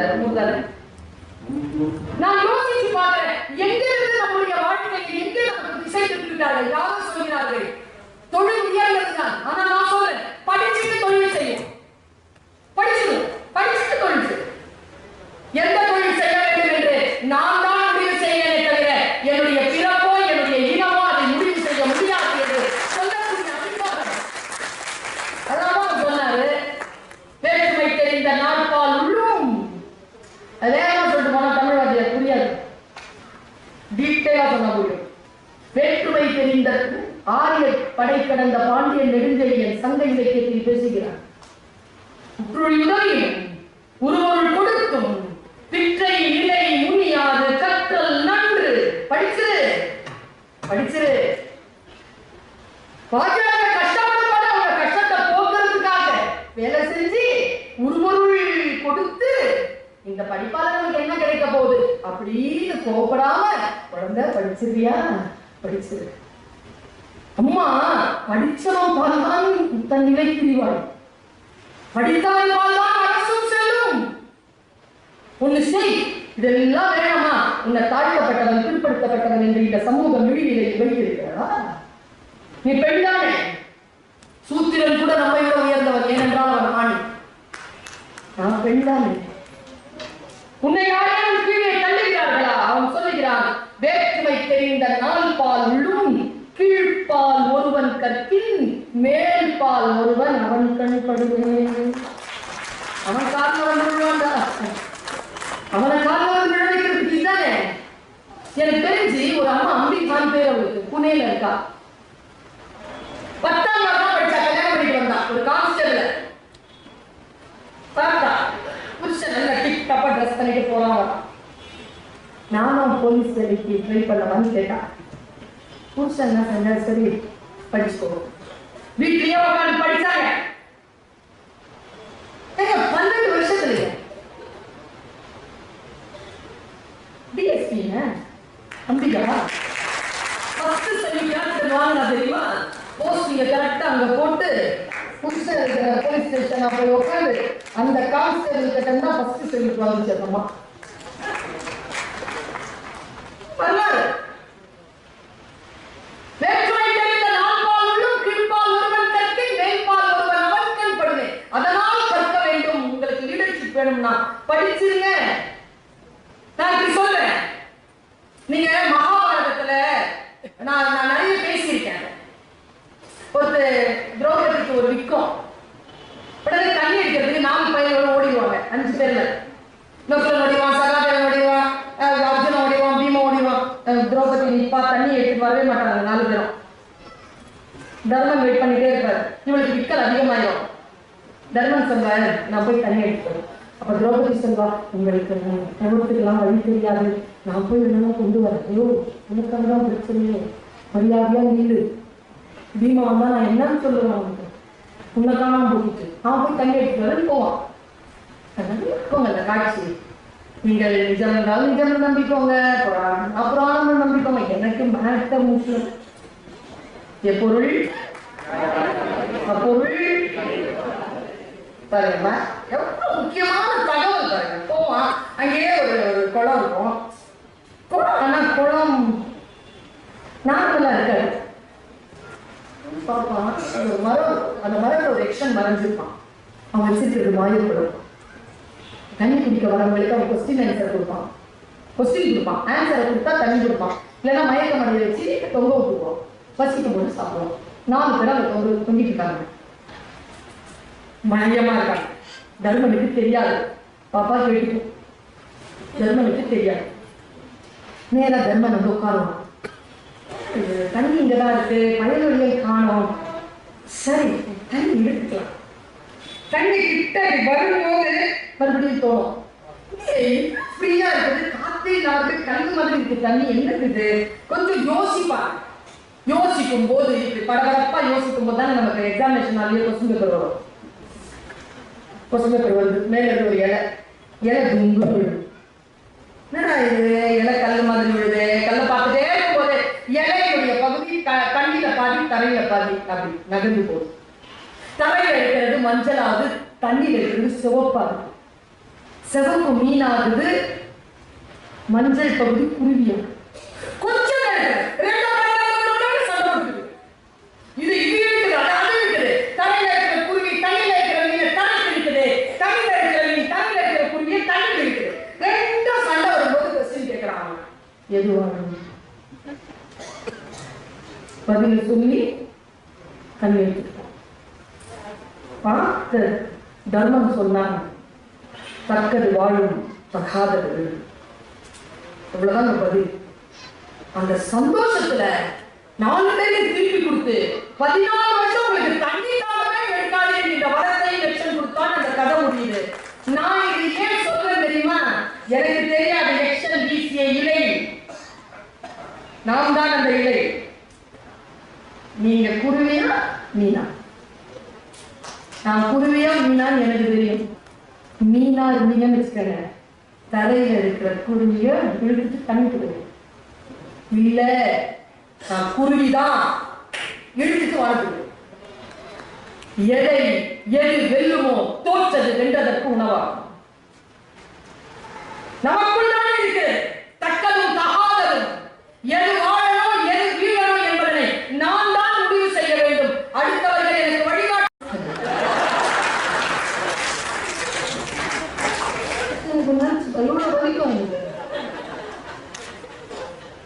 சொல்றாங்க. சாண்டியோன்னு ஒரு பொண்ணுங்க துபாயில இருக்கா. அவ போட்டாங்க ஒரு மெசேஜ், அப்பதான் எனக்கு கண் தரது. அவ சொல்றா, யூனோ டாக்டர், இங்கிலீஷ்ல சொல்றா, you know doctor Parveen Sultana, your speeches are sleeping pills. நீமா உங்களுடைய பேச்செல்லாம் வந்து தூக்க மாத்திர தெரியுமா? ஏன் இப்படி சொல்ற?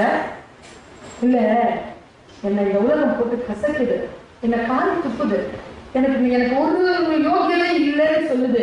எவ்வளவு செஞ்சாலும் என்ன நாசம் பண்ணி நான் தூங்காம மன உளைச்சல் என்னடா வாழ்க்கைன்னு படுக்கும்போது நீ வர. என் பெண்ணே, இந்த உலகம் அழகானது, நீ அறிவானது, உன்னால் தான் இந்த உலகம் நிகழ்கிறது. நாளை சூரியன் கூட உனக்காகத்தான் காத்திருக்கிறது. விடுவதற்காக நீயும் ஆழமாக உணர்ந்து உன் திறமைகளோடு எழு. நாளை சந்திக்கலாம், காலையில் சந்திக்கலாம். இப்பொழுது உடலில் இருந்து நீ என்னை சமாதானப்படுத்தி தூங்க வைக்கிறாய். எழுச்சியுடன் நான் எழுகிறேன். உன்னுடைய பேச்சு தூக்கமாக அதுக்காக கேட்கிறோம். சமாதானமாக கேட்கிறீங்க. நான் என்ன சொல்றேன்? சமாதானமாக 2 நிமிடம் 3 நிமிட பேச்சா உங்களை வழிபடுத்தி விட போகிறது கிடையாது. இப்படி சொல்லிவிட்டு போகிறேன். இந்த உலகத்திலேயே ஒரே ஒரு மனிதர் தான் நம்மை காப்பாற்ற முடியும். அது நான் மட்டும்தான். என்னை காப்பாற்ற முடியும். The only person under the sky will help you is you. நீ முடிவு செய்தால்தான் நீ வாழ்கிறாய். நீ முடிவு செய்தால் நீ வெல்கிறாய். கணவன் ரொம்ப பிரச்சனையில இருக்கிறாங்க, ரொம்ப பிரச்சனை பண்றாங்க. ஒரு அம்மா டார்ச்சரா ஒரு புருஷனுக்கு பொண்டாட்டி அது சொல்லுது, டார்ச்சர் பண்ண வேண்டியது அவன். அதுல பாதிக்கப்படாம இருக்கிறதுங்கிறது என் சாய்ஸ். நான் பாதிக்கப்படுறதில்லை. என் வேலையை நான் செஞ்சிடல. நான் ஏன் பாதிக்கப்படணும்? நான் சத்தியத்தில் இருக்கின்ற பொழுது நான் ஏன் வருத்தப்பட வேண்டும்? சில பேர் நம்ம வருத்தப்பட வைக்காம தூங்க மாட்டாங்க, நான் நடிச்சுக்கலாம் வருத்தப்படுற மாதிரி. ஆனால் உண்மையில் அப்படி இருக்கக்கூடாது. நமக்கான வாழ்க்கை ஒரு முறைதான் நமக்கு சாத்தியமாகிறது. நான் இப்படி சொல்லி முடிக்கிறேன். நான் சிட்டுக்குருவிங்க. இந்த லீடர்ஷிப் குவாலிட்டி எனக்குள்ள வந்ததற்கான அர்த்தத்தை சொல்லிட்டு போறேன். நான் சிட்டுக்குருவி தான். நான் ஒண்ணு செஞ்சேன், சிறகு விரிச்சேன், பார்த்தேன், விரிச்சேன். சிட்டுக்குருவி இல்லை. நான் இந்த பெருசா பறத்து இது சிறகு. நான் ராஜா இல்லை.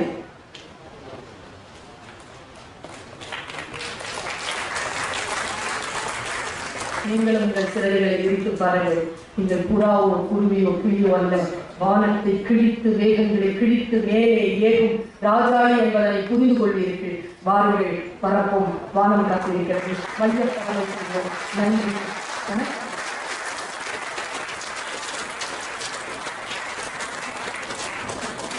மிக அற்புதமானவர்கள். நம்முடைய பர்வீன் சுல்தான் அவர்களுடைய பேச்சை கேட்டது போல நன்றி உரை இருக்கும் வரை இருக்கையில் அமர்ந்து கேட்பவர்களுக்கு நிறைவாக ஒரு பெரிய நன்றியை நாங்கள் சொல்ல இருக்கிறோம் என்பதை கேட்டுக்கொண்டு, புத்தக திருவிழாவை ஆரம்பிக்கும் போது சேரெல்லாம் பார்த்து பரிதாபப்பட்டு இருந்தோம். ஐயோ வெறுகாலியா இருக்கேன்னு சொல்லிட்டு. ஆனா இந்த 10வது நாள்ல அத்தனை பேரும் வந்து அவரது வேலூருக்கு பெருமை சேர்த்திருக்கிறீர்கள்.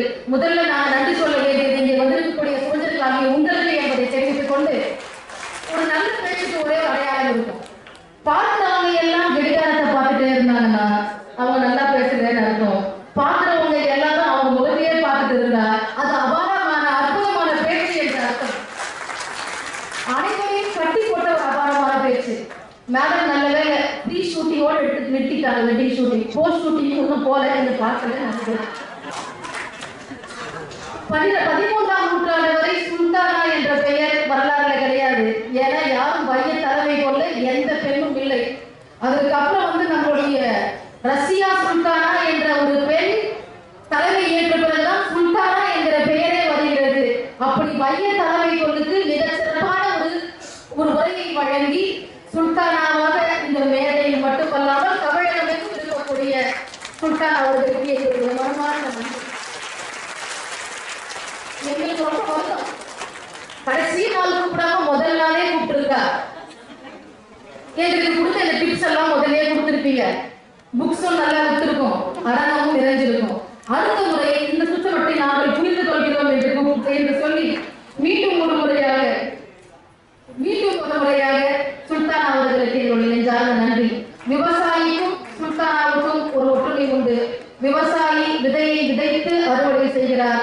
நம்முடைய அருமையான அன்பு சகோதரி சொல்லினை விதைத்து இங்கே நம் மனங்களை அறுவடை செய்திருக்கிறார் என்பதை தெரிவித்துக் கொண்டு நிறைவான நன்றி உரையினை வழங்க நம்முடைய உதவி திட்ட அலுவலர் மகளிர் திட்டம் திரு கோ கலைசெல்வன் அவர்களை அன்பு பாராட்டி கேட்டுக்கொள்கிறேன். நன்றி உரை வரை அமர்ந்த உங்களுக்கும் எங்களுடைய மனமான நன்றிகள். அனைவருக்கும் வணக்கம். நம்முடைய வேலூர் மாவட்ட நிர்வாகம் மற்றும் பொது நூலகத்துறை சார்பில் நேதாஜி மைதானத்தில் நடைபெற்று வரும் மாபெரும் புத்தக திருவிழாவில் இன்று நடைபெற்ற இலக்கிய அரங்கு நிகழ்வில் பாரடா எனும் மானுட பறவை என்ற தலைப்பில் நல்லதொரு கவியரங்கம் இன்று நடைபெற்றது. இந்த இதில் வரவேற்புரை வழங்கிய வரவேற்க குழந்தை வளர்ச்சிக்காளர் திருமதி சுதாகா மேடம் அவர்களுக்கு நன்றியை தெரிவித்துக் கொள்கிறோம். அதே போன்று இந்நிகழ்ச்சியில் தலைமையேற்ற எங்களுடைய திட்டாளர்கள், அதாவது இந்த புத்தகத்தில் உள்ள தொடங்கியிருந்தால் இன்னைக்கு வரைக்குமே எங்களுடைய மகளிர் சுயோதிக்குழு மகளிரையும் சரி, அதே போல எங்களுடைய பணியாளரும் குடும்பத்தோடு வந்து பங்கேற்க ஆர்வமும் ஊக்கமும் வழங்கிய நிகழ்ச்சியில் தலைமை இருக்கக்கூடிய எங்களுடைய மகளிர் இயக்குநர் அவர்களுக்கு எங்களுடைய நெஞ்சார்ந்த நன்றியை தெரிவித்துக் கொள்கிறோம். அதே போல்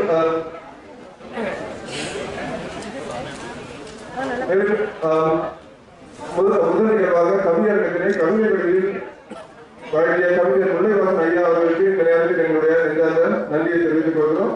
இந்த கவியரங்கத்தில் அழகாக கவிதைகளை இருந்த அனைத்து கவிஞர்களுக்கும் எங்களுடைய மனமார்ந்த நன்றிகளை தெரிவித்துக் கொள்கிறோம்.